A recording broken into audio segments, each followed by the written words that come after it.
and Frederick. Sebelumnya terima kasih Bapak sudah meluangkan waktunya. Perkenalkan, saya Nana Cahya.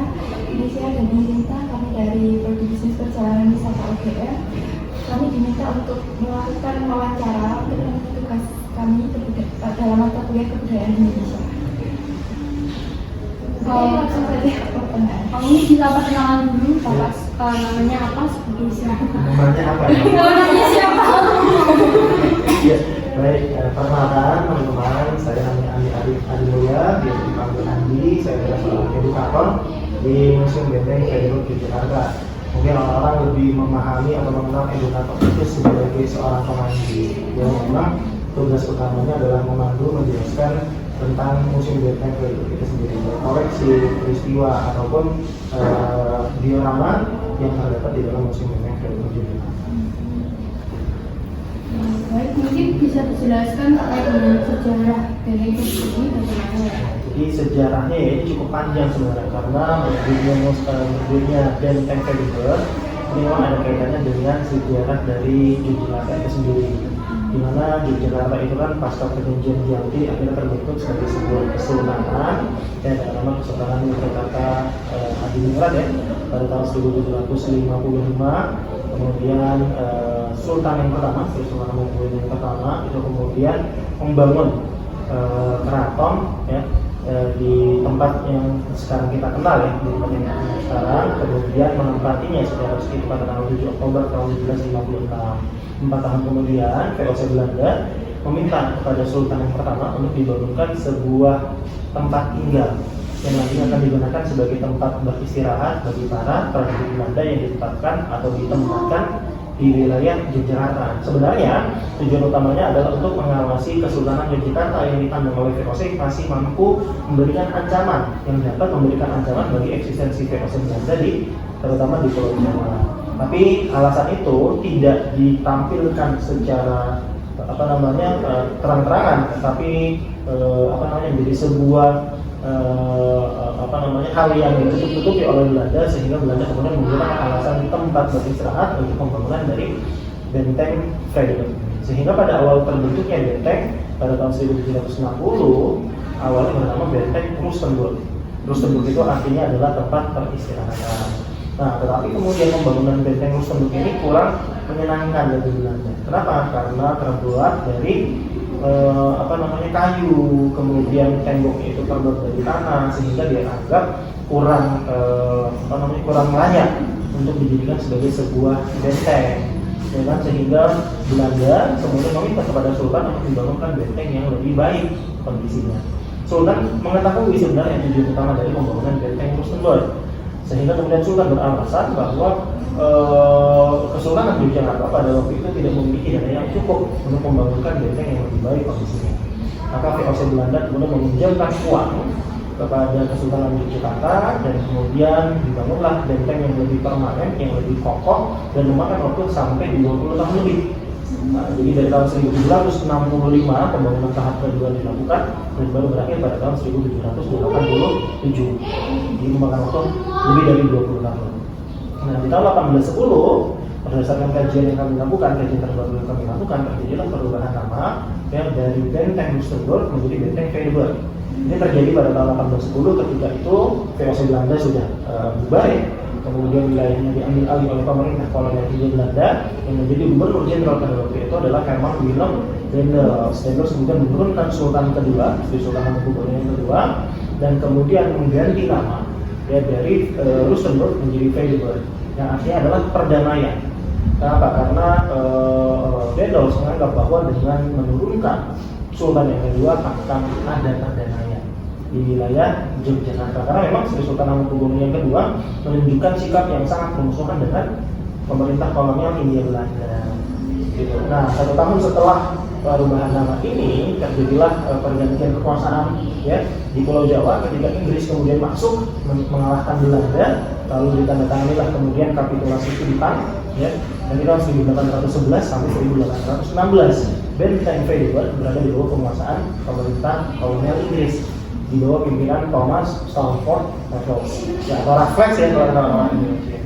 Nah, 1816 kemudian benteng diserahkan kembali ya dari Inggris kepada Belanda karena di Eropa terjadi sebuah kesepakatan pasca perang yang terjadi antara Prancis menghadapi Inggris. Dengan kekalahan Prancis, maka kemudian Inggris berhasil merebut wilayah wilayah-wilayah di Prancis pada waktu itu, termasuk pada waktu itu sebenarnya juga Jawa ya di bawah penguasaan Prancis secara tidak langsung, karena dari waktu itu adalah pejabat kolonial Belanda yang diangkat oleh Prancis. Nah, tapi kemudian setelah Inggris berhasil mengalahkan Prancis, maka kemudian Belanda dengan Inggris menjalin sebuah kesepakatan ya, yang kemudian juga ditandai dengan penyerahan kembali wilayah Pulau Jawa dari Inggris kepada Belanda. Jadi itu terjadi pada tahun 1816. Maka benteng Frederick pun kemudian diserahkan kembali oleh Inggris kepada Belanda.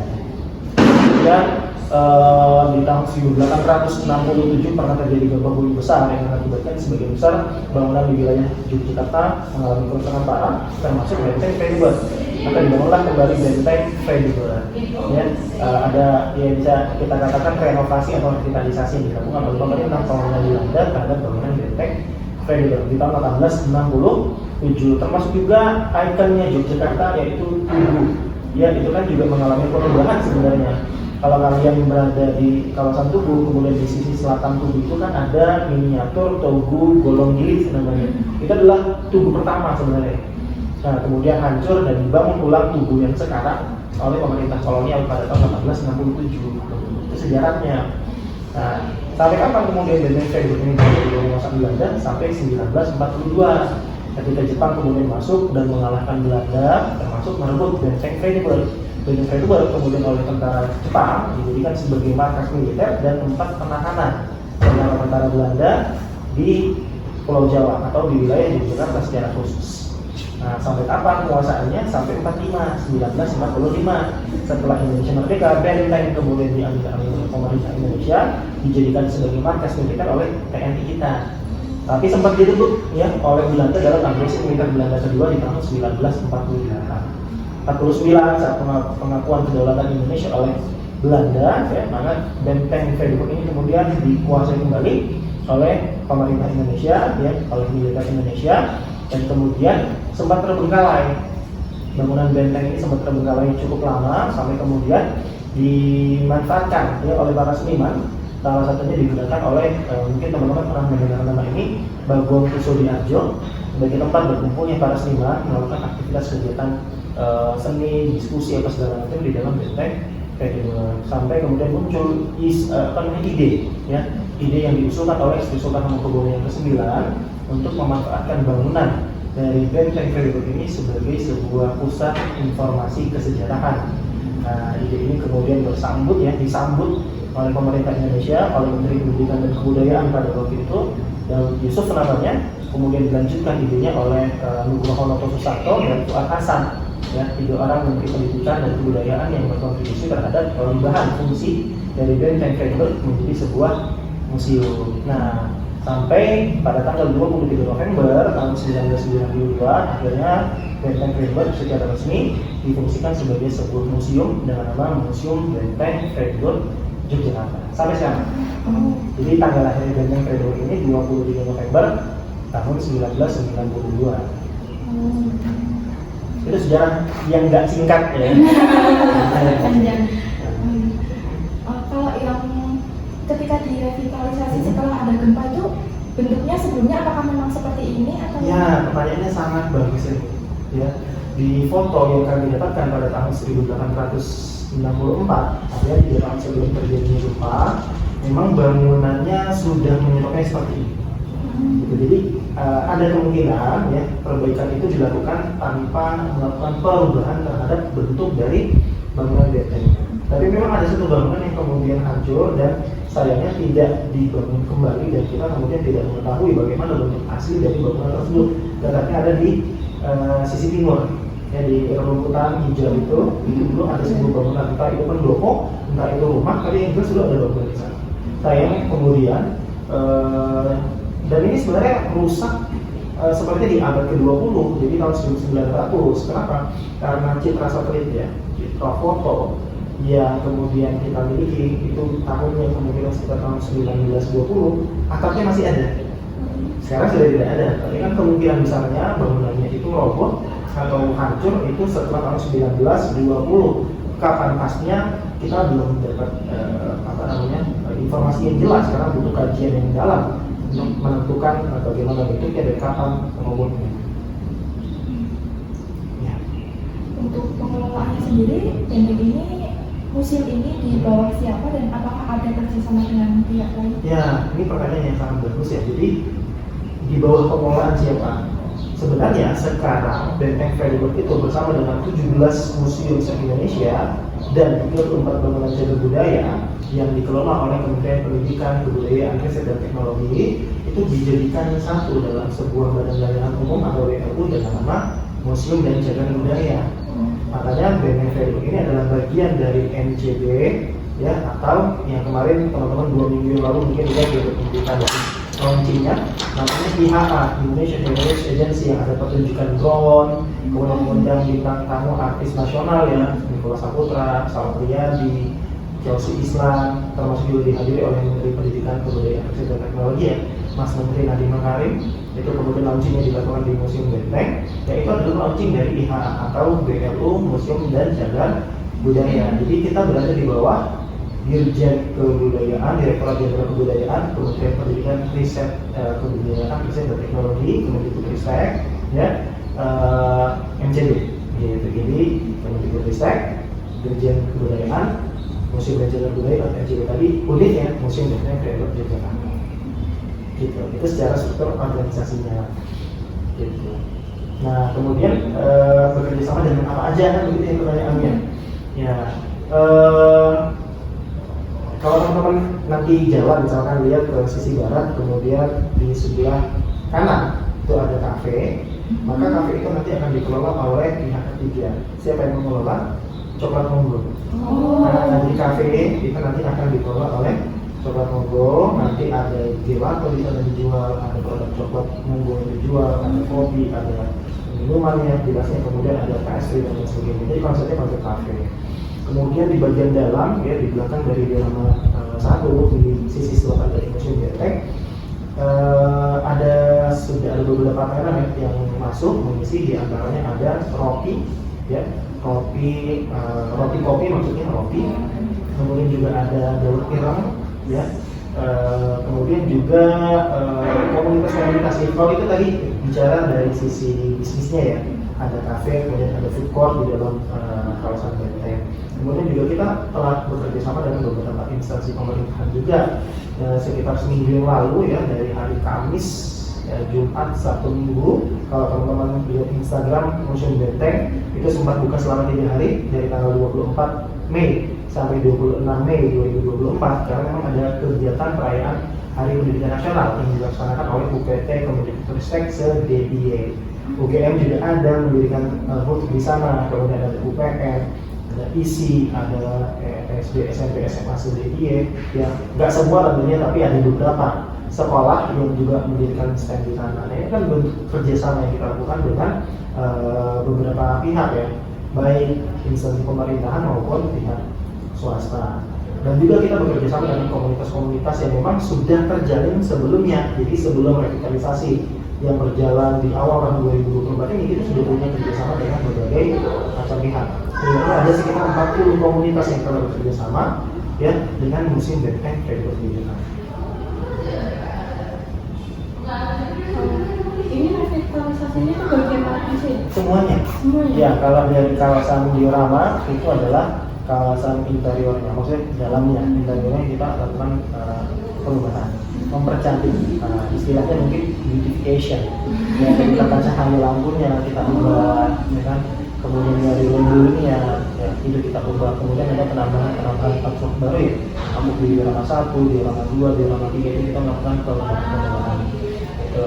Kemudian juga parkir selatan, ya taman parkir selatan. Kalau teman-teman pengen buat kunjung ke Museum Benteng Freiburg kemarin mungkin harus parkir di luar museum, ya baik di pasar sore ataupun di BI maupun di Taman Budaya. Maka kedepannya kalau teman-teman bawa kendaraan, ya terutama roda 4, itu bisa parkir di Museum Benteng Freiburg, tempatnya di sisi selatan. kemudian mau istirahat menikmati suasana titik nol, ya teman-teman juga bisa duduk santai di Taman Parkir Selatan tadi.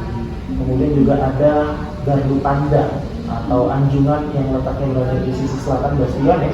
Teman-teman naik ke atas bastion, kemudian ada gardu pandang di sana. Itu kita juga ubah, ya kita pertinggi dan kemudian kita perpanjang supaya view untuk melihat ke kawasan titik 0 km itu menjadi semakin baik, semakin bagus. Ya, kemudian juga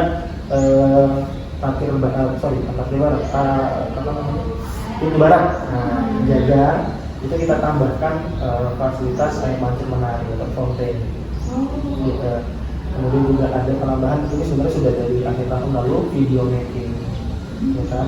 Nah, kemudian fasilitas food court sama kafe tadi itu kan adalah bagian dari revitalisasi yang dilakukan oleh Museum Benteng, termasuk merchandise shop yang ada. Ya sebelumnya itu merupakan ruang bioskop mini, kemudian kita ubah menjadi merchandise shop. Gitu. Jadi sehingga para pengunjung, terutama dari luar juga yang mau beli souvenir, ya terkait dengan Museum Benteng itu bisa dibeli di merchandise shop kami. Ya, itu beberapa hal yang bisa disampaikan, ya. Termasuk juga penambahan fasilitas lain, termasuk taman bermain anak, ya.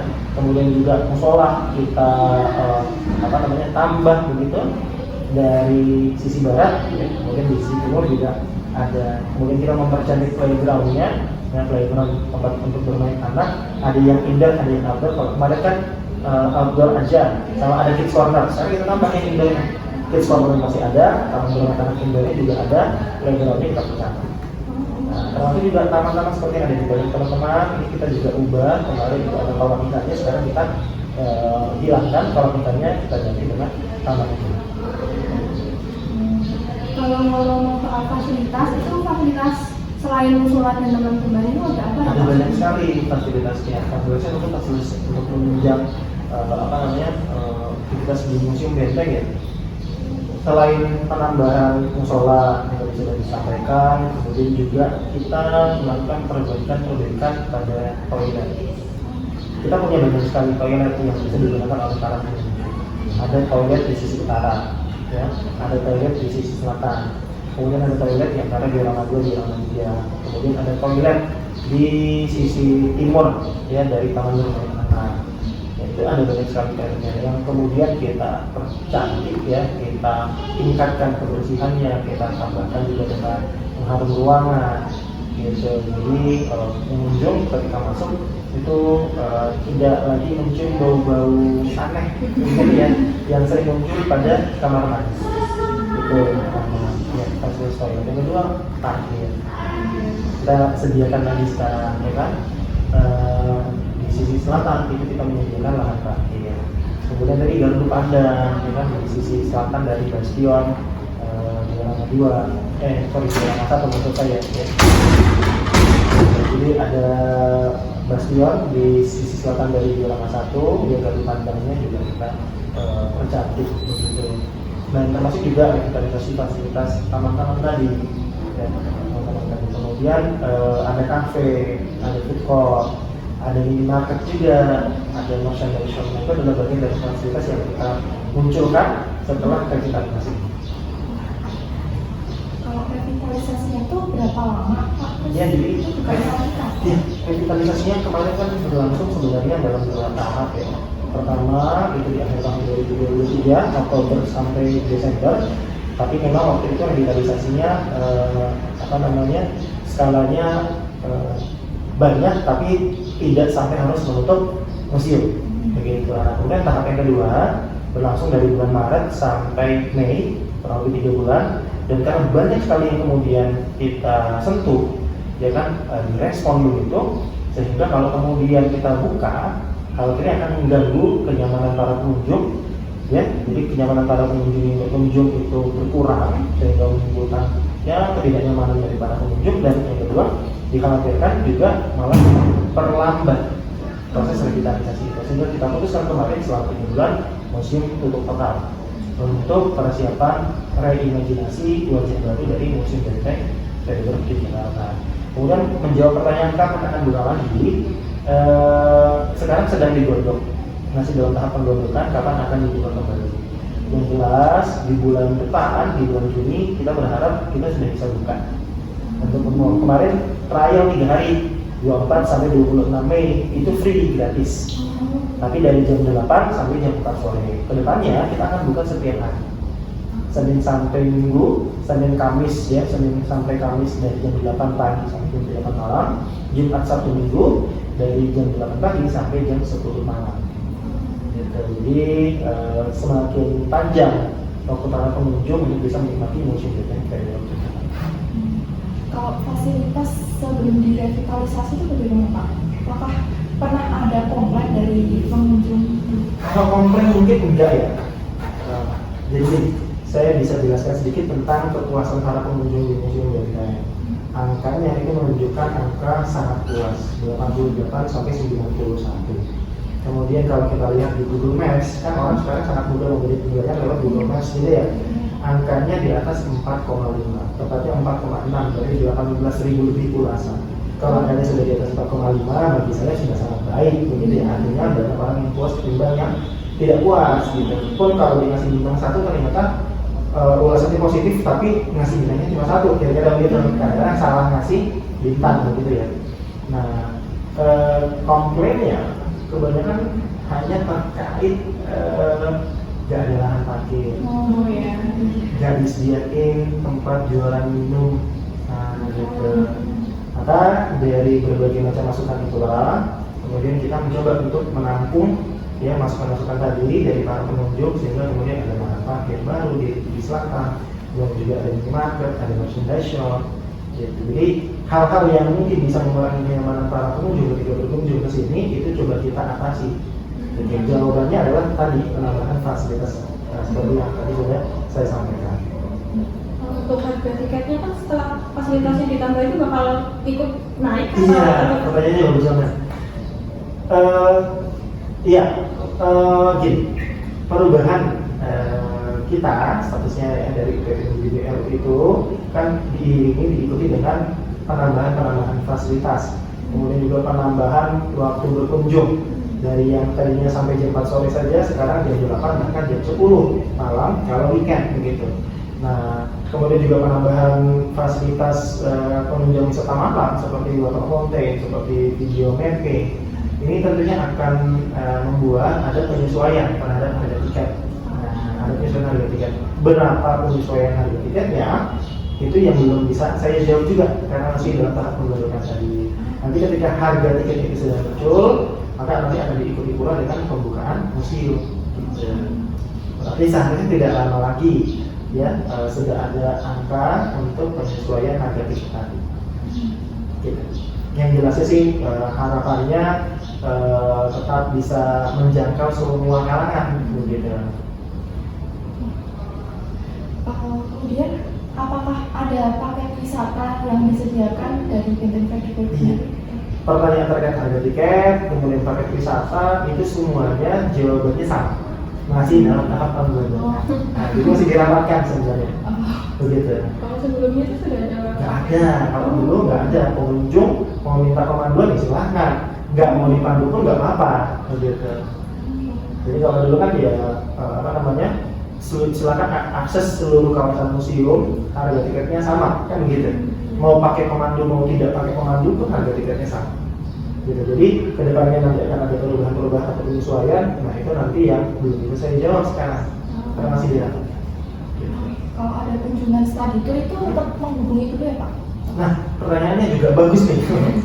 Nggak perlu, maksudnya gini, bukan nggak perlu ya. Kalau bersurat lebih baik, karena kita jadi tahu bahwa nanti hari ini jam segini, tanggal segini akan ada kunjungan dari sekolah mana, begitu ya.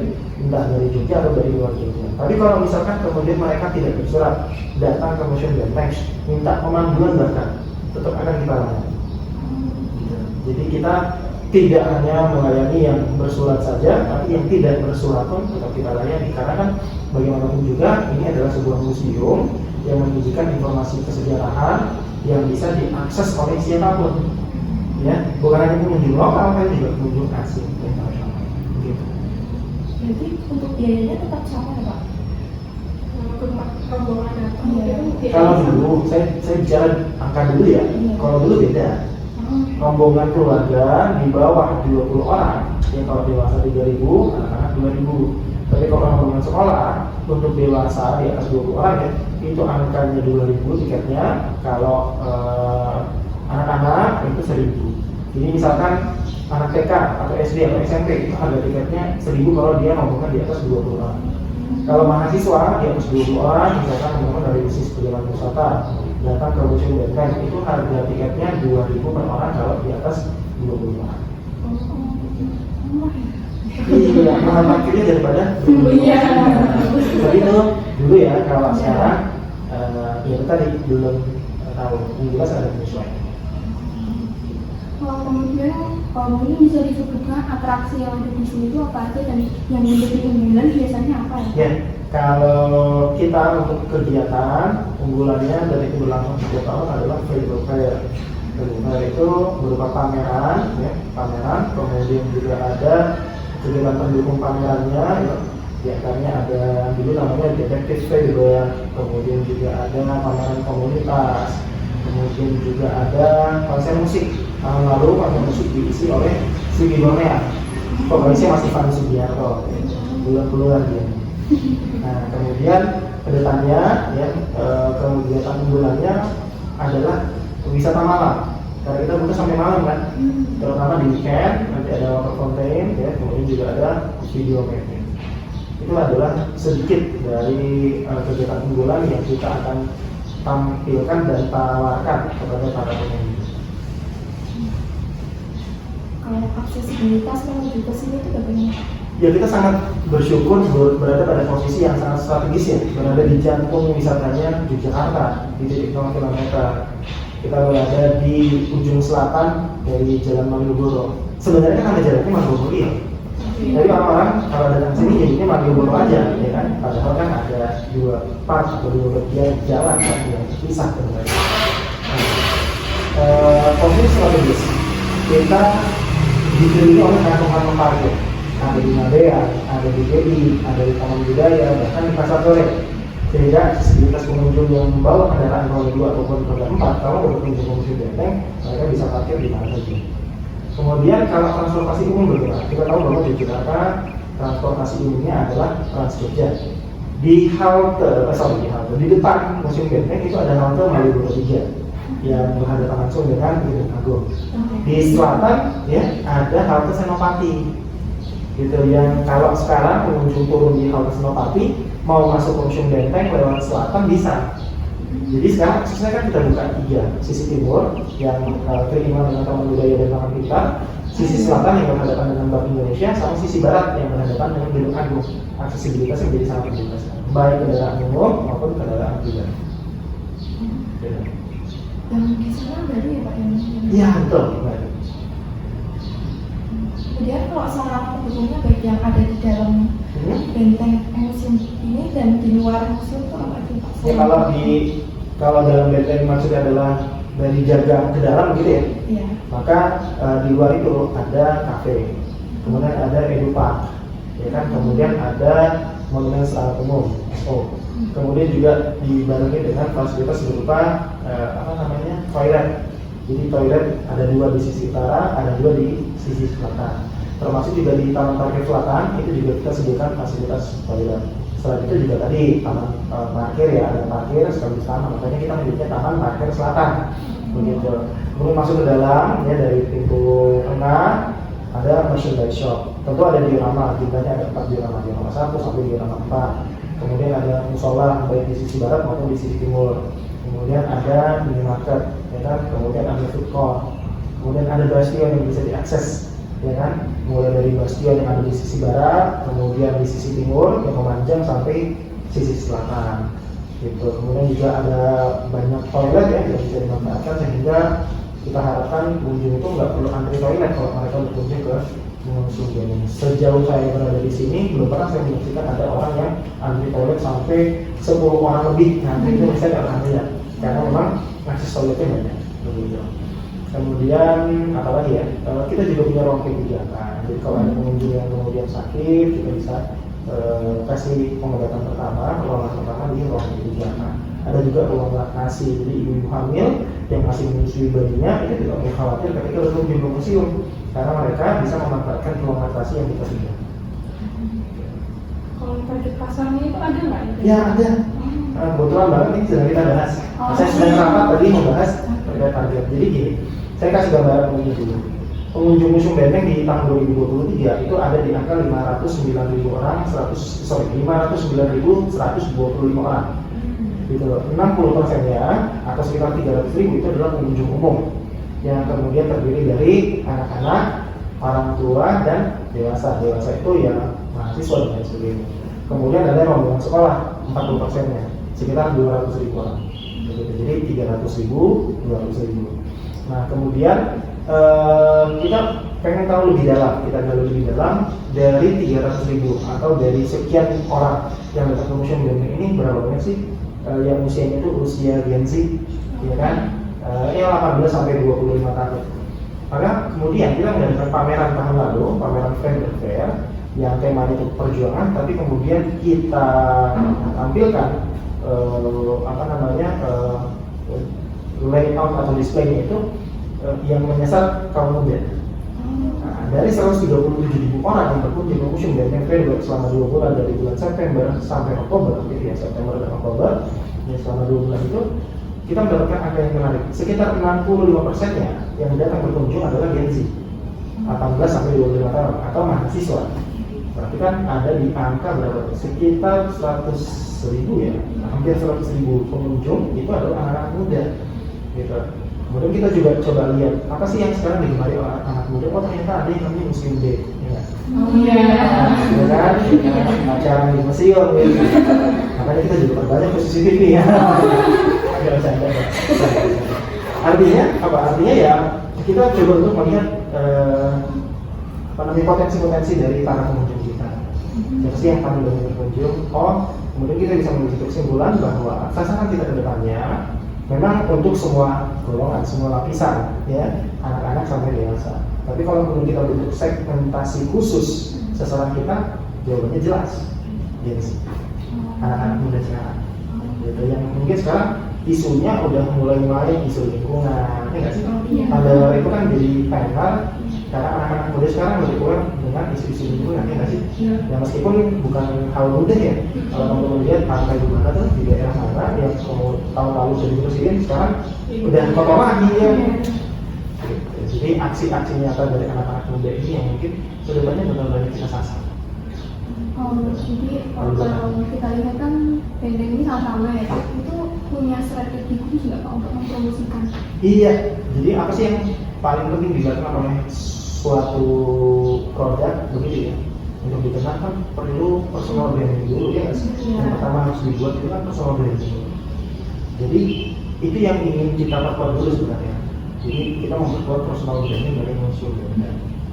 Kemudian kita memanfaatkan media sosial. Siapa sih sekarang anak muda yang nggak main medsos? Rata-rata punya kalau nggak 3 platform. Ya, kalau orang tua, milenial sampai boomers kan mungkin masih akrabnya sama Facebook ya. Mungkin kalian udah nggak main Facebook. Main Facebook? Ada 3-3-nya nggak ada? Main Facebook kan? Main Twitter nggak? Twitter, Instagram, TikTok, 3 ini kan yang paling banyak dipakai. Ya sama YouTube paling ini nggak sih? Jadi yang kita gunakan pertama banget sekarang itu ada TikTok, ada Instagram, pertama reels Instagram, sama YouTube. Gitu. Nah, Facebook ini belum menjadi fokus kita. Gitu. Ada, tapi yang kita garap baru itu. Gitu. Karena kita misalnya tadi dia mungkin engagementnya dengan media sosial kuatnya di TikTok atau dengan reels Instagram kita maksudnya. Gitu. Jadi itu yang kita coba sama ya, dan ini tentu bukan hal yang mudah bagi kita untuk kemudian membuat Museum Benteng itu menjadi top of mind-nya wisatawan ketika berkunjung ke Yogyakarta, dan kita sedang mencoba untuk bisa menjadi seperti itu.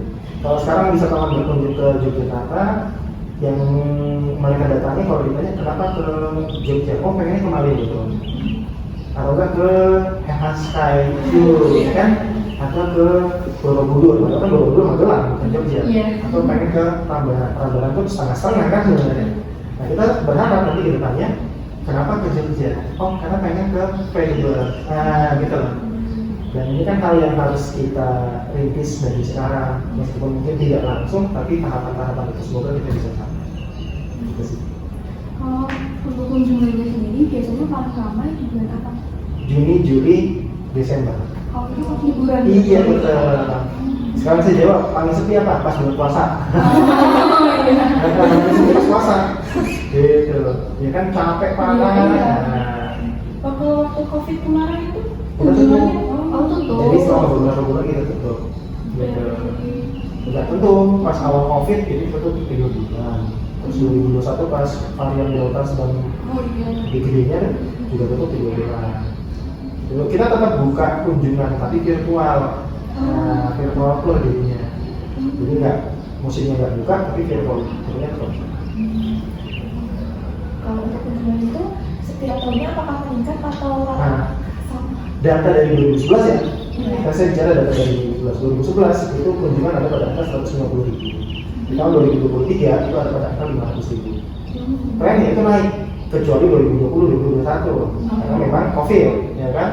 2020-2021 itu saya selalu tidak anggap gitu ya karena memang ada force majeure yang membuat musim data nggak bisa buka.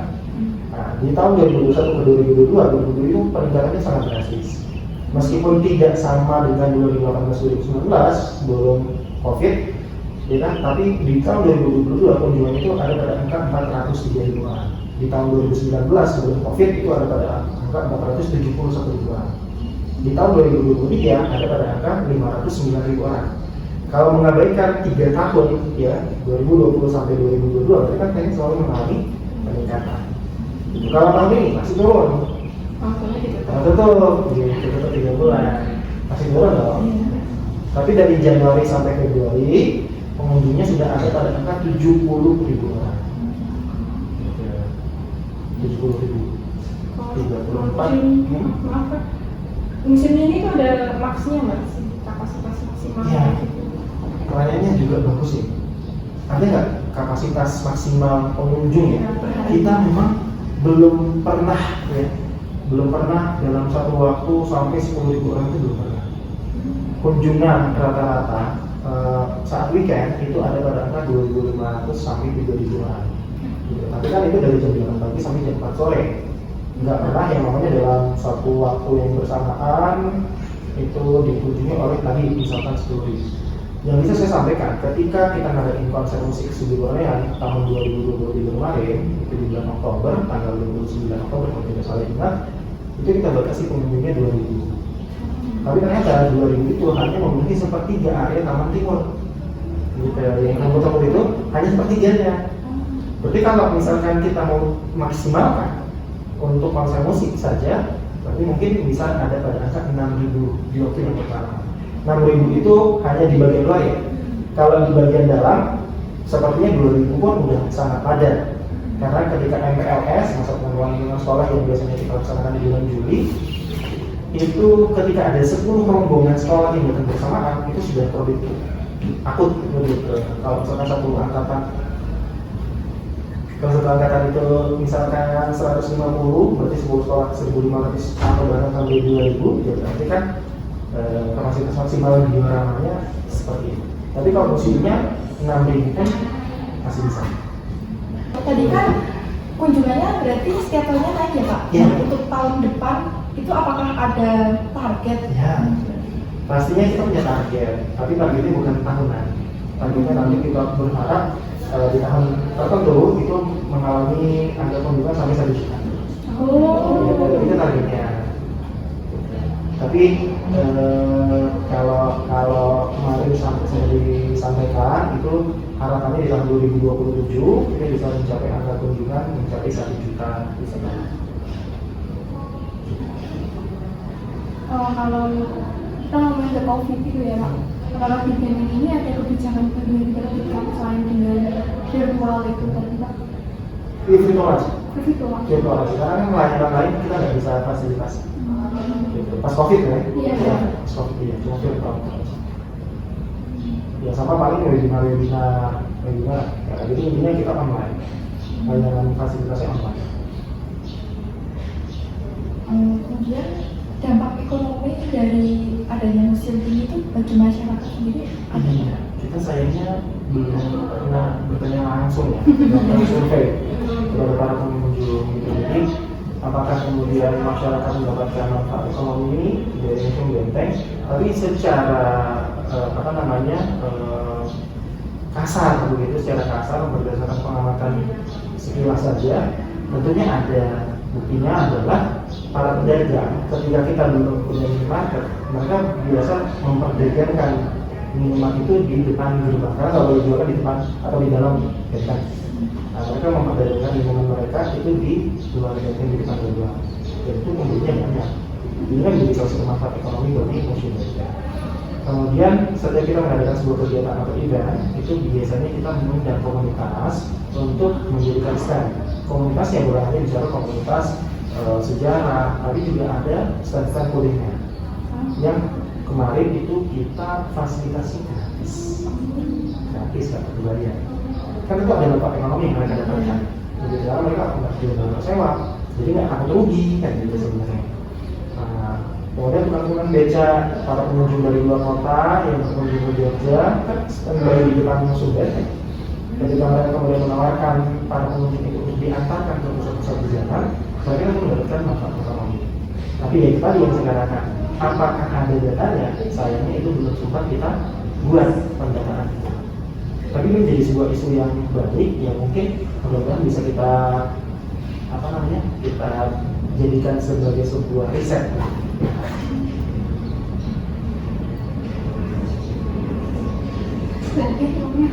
Mungkin terakhir Pak, adakah harapan Bapak kepada Benteng?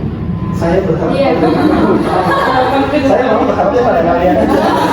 Saya berharap kalian mengajak teman-teman kalian untuk berkunjung ke Museum Benteng. Itu memberikan masukan, ya kan, menikmati fasilitas Museum Benteng, kemudian memberikan masukan yang membangun, yang positif buat Museum Benteng.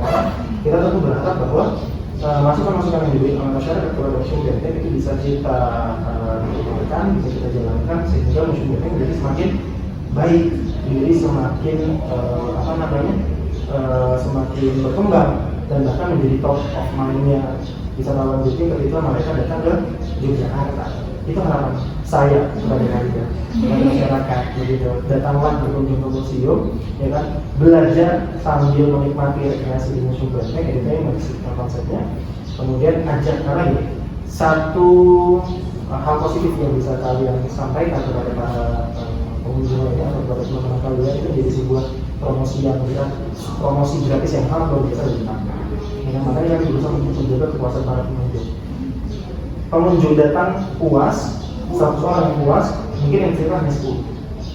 Ya, satu pengunjung nggak puas, maka dia pasti akan menceritakan ketidakpuasan kepada 10 orang. Ya kan begitu memang. Kalau sebuah instansi, ya kan, kemudian berkinerja baik, orang menganggap itu adalah hal yang harus kamu lakukan. Ekspektasinya ya udah memang begitu. Tapi ketika ada satu kesalahan yang dilakukan, maka itu yang nanti akan disampaikan ke orang. Jadi datanglah ke Museum Benteng, berikan masukan yang positif dan membangun kepada kami. Ini kan bukan hanya ujian, tapi masalah yang bisa membangun kami dan mudah-mudahan kami bisa laksanakan, kami harapkan kegiatan ini. Yes? Oke. Itu aja sih Pak yang kami tanyakan. Terima kasih sudah meluangkan waktunya untuk kami wawancara. Satu lagi pesan saya, kalau udah waktunya magang, boleh bawa magang di sini. Tahun lalu tuh ada kakak kelas kalian bilang magang di sini di bagian edukasi, sekarang di bagian edukasi. Saya nggak tahu apakah di bisnis perjalanan wisata atau D4 pariwisata ya. Kalian D3 apa D4? Namanya Aswin sama Iqbal. Sudah lulus orang yang baru kemarin. Jadi boleh banget magang di sini. Terutama di bagian edukasi. Iya, betul. Nanti kalau misalkan mau magang, mau tahu kuotanya masih ada nggak, boleh PA saya dulu. Gak apa-apa, nanti saya kabari masih ada nggak. Kan bentar lagi liburan. Kalian misal Empat. Mau semester 5. Iya. Baru semester 5. Magang itu ada satu pakai bisnis sama satu magang. Kalau magangnya itu di semester 6. Oh, ya berarti masih tahun depan. Iya. Tidak apa-apa. Oke, sudah? Kita izin Buat iya, bahasa tes sama Ya silakan. Boleh. Masuk kan? Masuk ke diorama? Iya, Boleh aja. Wah, sangat menyenangkan sekali ya. Yuk berkunjung ke Museum Benteng Vredenburg Dan melihat wajah baru dari Museum Benteng Vredenburg.